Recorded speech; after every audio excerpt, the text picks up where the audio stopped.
देख रहे हैं इंडिया पब्लिक खबर और मैं हूं आपके साथ आकांक्षा। देश की राजनीति में इन दिनों तरह तरह के सियासी रंग देखने को मिल रहे हैं। जहां हाल ही में हुए दिल्ली विधानसभा चुनाव की बात करें या आगामी बिहार विधानसभा चुनावों की, दोनों ही प्रदेशों में सियासी रस्साकशी जारी है। जहां दिल्ली में भले ही 8 फरवरी को चुनावी नतीजे सामने आने के बाद से चुनावी माहौल भले ही शांत हो गया हो, लेकिन दिल्ली में सत्ता पक्ष और विपक्ष के बीच जारी सियासी घमासान अब भी जारी है।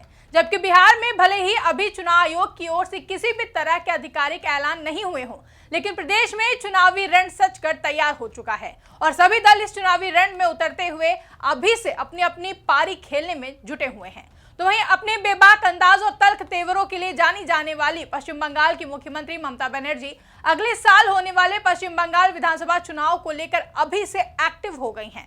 मुख्यमंत्री ममता बनर्जी चुनाव को लेकर न सिर्फ एक्टिव हुई हैं, बल्कि एग्रेसिव मोड में भी नजर आ रही हैं, जिसके चलते बिना कोई देरी किए ममता बनर्जी ने अपनी रणनीति तय करते हुए भारतीय जनता पार्टी और चुनाव आयोग पर गंभीर आरोप लगा दिए हैं।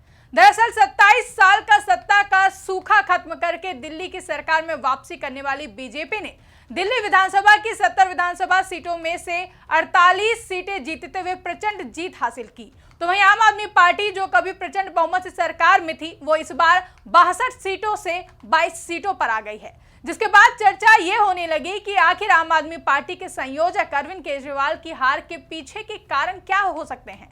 हालांकि इस बार आम आदमी पार्टी के साथ साथ न लड़कर आमने सामने मैदान में उतरने वाली कांग्रेस जरूर आम आदमी पार्टी की हार से सुकून में दिखाई दी, लेकिन दूसरी तरफ दिल्ली विधानसभा चुनाव से पहले तक अरविंद केजरीवाल को जोरों शोरों से सपोर्ट कर रही टीएमसी सुप्रीमो और पश्चिम बंगाल की मुख्यमंत्री ममता बनर्जी भी अब केजरीवाल की राह पर चलती दिखाई दे रही हैं। जिसके बाद सवाल उठने लगे कि क्या पश्चिम बंगाल में अब टीएमसी का भी वही हश्र होगा जो दिल्ली में आम आदमी पार्टी का हुआ है। बता दें कि पश्चिम बंगाल की मुख्यमंत्री ममता बनर्जी ने कोलकाता में टीएमसी नेताओं और कार्यकर्ताओं के साथ मीटिंग की, जिसमें मुख्यमंत्री ममता बनर्जी द्वारा 2026 के विधानसभा चुनावों के लिए पार्टी की रणनीति का खाका तैयार किया गया। इस दौरान टीएमसी सुप्रीमो ने भाजपा पर जमकर निशाना साधा। इतना ही नहीं, ममता बनर्जी ने चुनाव आयोग पर भी कई गंभीर आरोप लगाए हैं। ममता बनर्जी ने कहा कि बीजेपी चुनाव आयोग की मदद से अन्य राज्यों से फर्जी वोटरों को बंगाल की वोटर लिस्ट में शामिल कर रही है, लेकिन हम ऐसा नहीं होने देंगे। जरूरत पड़ी तो पार्टी चुनाव आयोग के दफ्तर के बाहर अनिश्चितकालीन धरना पर भी बैठेगी। मुख्यमंत्री ममता बनर्जी ने कहा कि उन्होंने यानी कि भाजपा ने बंगाल में एजेंसियां भेजी हैं। बंगाल के लोगों को मतदान करने से रोकने के लिए उन्होंने ईपीआईसी यानी कि मतदाता फोटो पहचान पत्र कार्ड पर बाहरी लोगों के नाम लिख दिए हैं, ताकि बंगाल के लोगों की बजाय बाहर के लोग अपना वोट डालें। वे उसी ईपीआईसी यानी कि मतदाता फोटो पहचान पत्र नंबर पर बंगाल के लोगों के नाम बदलकर हरियाणा, पंजाब, राजस्थान, बिहार आदि के लोगों के नाम डाल रहे हैं। ये उनकी योजना है। आगे ममता बनर्जी ने आरोप लगाया कि दिल्ली और महाराष्ट्र में भाजपा ने हरियाणा और गुजरात से फर्जी मतदाताओं का नामांकन कराकर चुनाव जीता था। भारतीय जनता पार्टी हरियाणा और गुजरात से इन फर्जी मतदाताओं को लाएगी और बंगाल में चुनाव जीतने की कोशिश करेगी, क्योंकि भाजपा जानती है कि अगर स्वतंत्र और निष्पक्ष तरीके से चुनाव हुए तो वो बंगाल में कभी चुनाव नहीं जीत सकती। कोलकाता में टीएमसी की मीटिंग को संबोधित करते हुए सीएम ममता बनर्जी ने नए मुख्य चुनाव आयुक्त ज्ञानेश कुमार की नियुक्ति पर भी सवाल उठाए और कहा कि बीजेपी चुनाव आयोग की सपोर्ट से वोटर लिस्ट में हेराफेरी कर रही है। साथ ही मुख्यमंत्री ममता बनर्जी ने बीजेपी पर चुनाव आयोग की मदद से पश्चिम बंगाल के विभिन्न जिलों में अन्य राज्यों से फर्जी मतदाताओं का नामांकन सुनिश्चित करने का आरोप लगाया और कहा कि हम उन फर्जी मतदाताओं की पहचान करेंगे जिन्हें भाजपा की मदद से मतदाता सूची में शामिल किया गया है। हम बाहरी लोगों को बंगाल पर कब्जा नहीं करने देंगे। भाजपा ने दिल्ली विधानसभा चुनाव में जो किया है उसे बंगाल में दोहराया नहीं जा सकता। साथ ही ममता बनर्जी ने कहा कि अगर मैं 2006 में भूमि अधिग्रहण विरोधी आंदोलन के दौरान 26 दिन की भूख हड़ताल कर सकती हूं, तो हम चुनाव आयोग के खिलाफ भी आंदोलन कर सकते हैं। बता दें कि ऐसा ही आरोप दिल्ली विधानसभा चुनाव के दौरान आम आदमी पार्टी के राष्ट्रीय संयोजक अरविंद केजरीवाल ने भी चुनाव आयोग पर लगाए थे। हालांकि अरविंद केजरीवाल से सबूत मांगते हुए चुनाव आयोग ने इस आरोप को खारिज कर दिया था, लेकिन अब पश्चिम बंगाल की मुख्यमंत्री ममता बनर्जी को भी अरविंद केजरीवाल की राह पर चलते देखा जा रहा है। तो वहीं सीएम ममता बनर्जी के इस बयान पर अब भारी बवाल भी मच गया है और एनडीए की ओर से ममता बनर्जी के बयान पर पलटवार करते हुए बीजेपी सांसद प्रवीण खंडेलवाल ने पश्चिम बंगाल की मुख्यमंत्री ममता बनर्जी के आरोप पर प्रतिक्रिया देते हुए कहा कि ममता बनर्जी का यह आरोप पूरी तरह से राजनीति से प्रेरित है और निराधार है। चुनाव आयोग एक स्वतंत्र संस्था है और यदि ममता बनर्जी के पास कोई सबूत है तो वो चुनाव आयोग के दें। आगे बीजेपी सांसद ने कहा कि आने वाले बंगाल चुनाव में ममता बनर्जी को साफ तौर पर अपनी हार दिखाई दे रही है, इसलिए वे अभी से नैरेटिव बना रही हैं। दूसरी ओर यह भी एक सत्य है कि पश्चिम बंगाल में ममता बनर्जी की तृणमूल कांग्रेस फर्जी वोट डलवाने के लिए और लोकतंत्र का अपमान करने के लिए प्रसिद्ध है। तो इस प्रकार का आरोप ममता जी द्वारा लगाया जाना निश्चित रूप से हास्यास्पद है। कम से कम जिम्मेदार लोग जो किसी सूबे के मुख्यमंत्री हैं, उन्हें इस प्रकार का कोई भी बयान देने से पहले 10 बार सोचना चाहिए कि वो क्या बयान दे रहे हैं।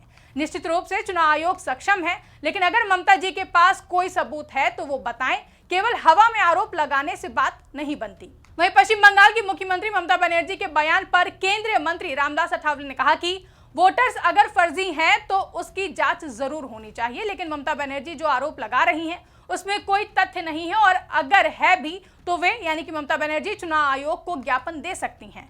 उनके लिए उन्हें आंदोलन करना है तो आंदोलन कर सकती हैं, लेकिन फर्जी वोटों से हमारी सरकार का कोई संबंध नहीं है। इलेक्शन कमीशन और ममता बनर्जी देखें कि अगर फर्जी वोटर्स हैं तो ऐसे वोटर्स ना हो। इसके लिए इलेक्शन कमीशन को जरूर साफ सुथरा और पारदर्शी होना चाहिए, उसमें फर्जी वोटर्स बिल्कुल नहीं होने चाहिए। ये हमारी मांग है और इस मुद्दे पर हम ममता बनर्जी का सपोर्ट भी करते हैं, लेकिन इस मामले को सरकार से जोड़ना ठीक नहीं है। ममता बनर्जी चुनाव आयोग के पास अपनी शिकायत कर सकती हैं और चुनाव आयोग इस मामले में जांच कर सकता है। केंद्रीय मंत्री रामदास अठावले और बीजेपी सांसद प्रवीण खंडेलवाल की ओर से सामने आई इन बयानों से साफ है कि अब एनडीए में शामिल नेताओं की ओर से सीएम ममता बनर्जी से उनके आरोपों को लेकर सबूत मांगे जा रहे हैं और कहा जा रहा है कि अगर उनके पास ऐसे सबूत हैं तो वो चुनाव आयोग के पास अपनी शिकायत कर सकती हैं। वहीं बता दें कि इससे पहले भी पश्चिम बंगाल की मुख्यमंत्री ममता बनर्जी ने भी बिहारियों को लेकर चौंकाने वाला बयान देकर पॉलिटिकल पारा बढ़ा दिया था। दरअसल पश्चिम बंगाल की मुख्यमंत्री ममता बनर्जी ने बीजेपी पर आरोप लगाते हुए कहा था कि बिहारी लोगों के नाम पश्चिम बंगाल के वोटर लिस्ट में जोड़े जा रहे हैं। बीजेपी अब वही काम पश्चिम बंगाल में कर रही है जो काम महाराष्ट्र और दिल्ली में किया, पर बंगाल, दिल्ली और महाराष्ट्र नहीं है। पश्चिम बंगाल में बीजेपी की इस रणनीति को कामयाब नहीं होने देंगे।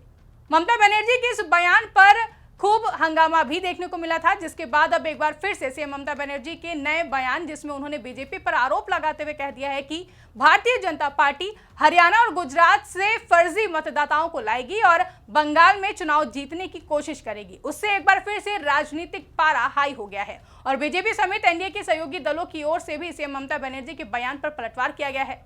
दरअसल पश्चिम बंगाल में अगले साल विधानसभा चुनाव होने हैं, जिसके लिए अभी काफी वक्त बाकी है, जहां कांग्रेस ज्यादा अच्छी स्थिति में नहीं है, जिसके चलते माना जा रहा है कि अगले साल होने वाले पश्चिम बंगाल के विधानसभा चुनाव में सीधी टक्कर तृणमूल कांग्रेस और बीजेपी के बीच में देखने को मिल सकती है, जिसके लिए अब ममता बनर्जी ने बीजेपी पर निशाना साधना भी शुरू कर दिया है।